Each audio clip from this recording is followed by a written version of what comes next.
Okay, you guys, here we go. We're changing months and we got new goals to set coming up next on Writer Groupie.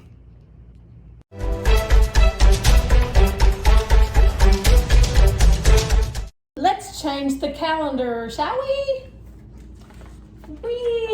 Well, that was easy, wasn't it? Let's put it on March and let's see what March has got.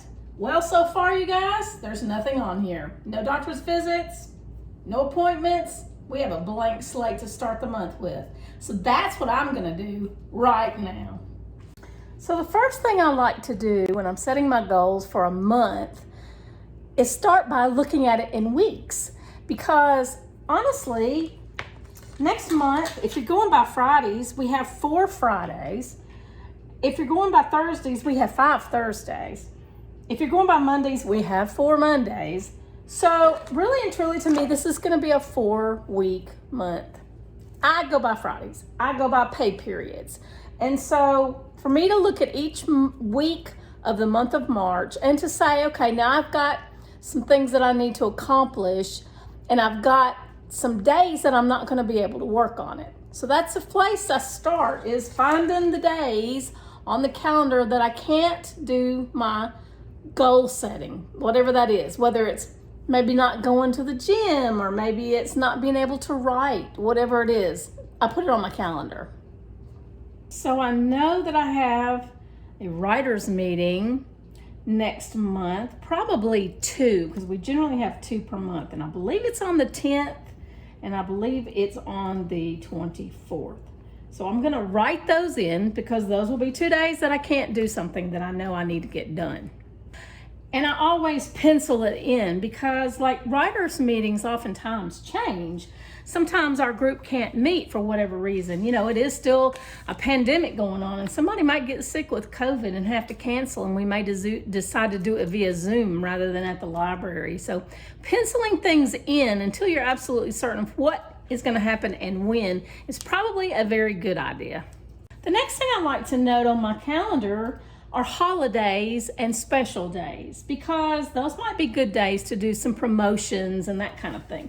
So next month, daylight savings time starts, which we're all going to be really grateful to see that happen. It's also St. Patrick's Day and also the spring equinox. So a lot of people are going to be celebrating spring events, and I'm really excited myself because it's been really nice in Florida, you guys, but I think it's fixing to start getting hot. So I want to make note of these things so that I can say, I want to be sure and go out and weed that front flower bed before the spring equinox, or I want to be sure and put some decorations up on my house to celebrate St. Patrick's Day. So I just go through and I'll circle those days on my calendar so that I know what's coming. And then there's a special place on this calendar where you can make notes. And I'll just make a few notes about what I'd like to accomplish by those specific days. Now, specifically for me, I have a book coming out. I'm going to be setting a pre-order for March. And so that's kind of important for me to know when that pre-order is going to go live so that I can promote it. And I believe, if I'm not mistaken, I targeted March 15th. So that falls after the daylight savings time change and before St. Patrick's Day. That's not a bad time to have a book release, but I need to note that on my calendar. Now, if you've been following this channel any length of time, you know the Kanban board is the next thing that's got to be looked at.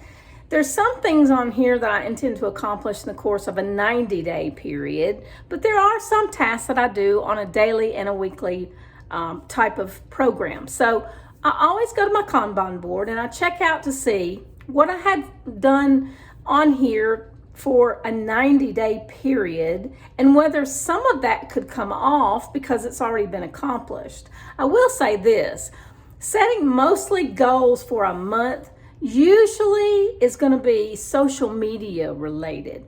That's probably going to be in this column right here. But social media promotions and social media statistic goals are generally done on a monthly basis. And while I'm saying that, let me say this, I check those every week. I check my stats every week to see if I'm hitting my goals for the month. And say I have a specific goal for a month, and the end of the first week of the month, I've already done it.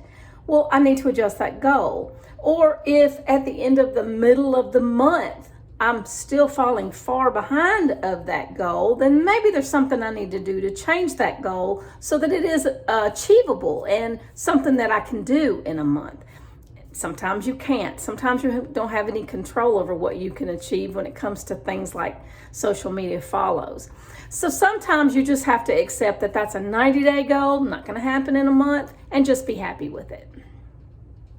Something else I like to plan for a month is bi-weekly. If I'm going to have a meeting or meetings or appointments, then my writing goal has to be adjusted. Also, my editing goal, if that's what I'm working on, has to be adjusted so that I can hope to accomplish it. Otherwise, if I don't have some kind of an organization or some kind of a skill set designed, built in, then I'm gonna fall short just about every month.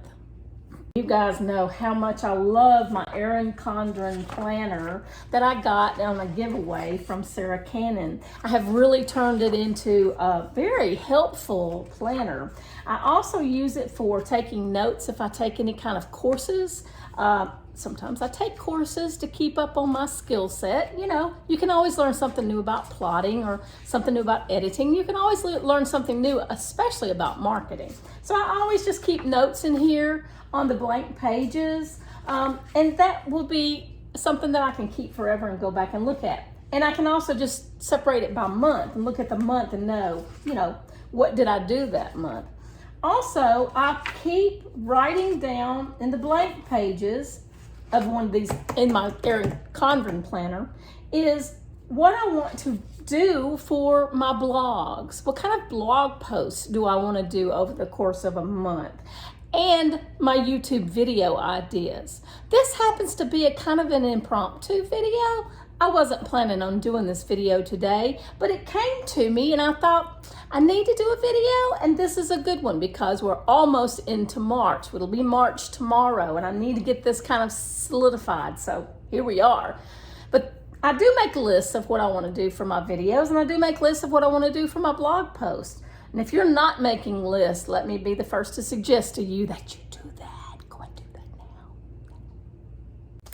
Well, you guys, that's really about it for me today. I will be back next Monday with another long form video. I don't know what I'm going to do yet. I still have to make out my list. I'm still working on my list for the month of March. But these were just some guidelines, some ideas, some tips and tricks that I gave you on how you could set some monthly goals and break them down by the week. Now, if you haven't been, do check out my short videos. Since we've gotten some new subscribers, I started doing short videos because not everybody has time to sit and watch a full-length video. The short videos are just snippets of ideas and tips and tricks that I think you might find useful. I've also thrown in a few pretty videos of Florida. If you'd like to see some sunsets of Florida and some wintertime pictures of Florida, do check out my short videos. Oh yeah, and don't forget, I have another book coming out in the Mount Moriah series in March. Y'all be sure and check back. I'll give you more information about that very soon. Until next time, you guys set some goals. Get started. Make a list.